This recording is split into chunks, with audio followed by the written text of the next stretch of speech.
वो शख्स जिसने दरवाजे को लात मारी थी, नाम तो आपको पता है, ये नाम मैं ले सकता हूं। वो नाम है कुनफुज, काफ नून फे जे कुनफुज। उसने जलते हुए दरवाजे को लात मारी थी और जलता हुआ दरवाजा सैयदा पर गया। अजरुकुम अल्लाह।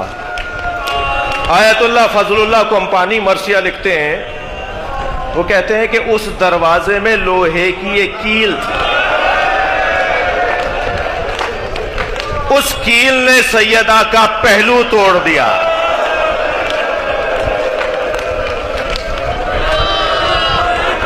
अजरुकुम अल्लाह। आपकी आवाजें बुलंद हैं।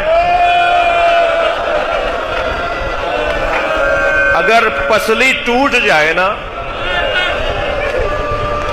अगर पसली टूट जाए तो या जिसकी पसली टूटी हुई होगी वो मेरी बात को माने समझेगा, या डॉक्टर हजरात ज्यादा महसूस करेंगे। जिसकी पसली टूट जाए, पसली में कोई ऑपरेट नहीं किया जा सकता, उसका ऑपरेशन नहीं हो सकता, खुद ही वक्त से जुड़ेगी।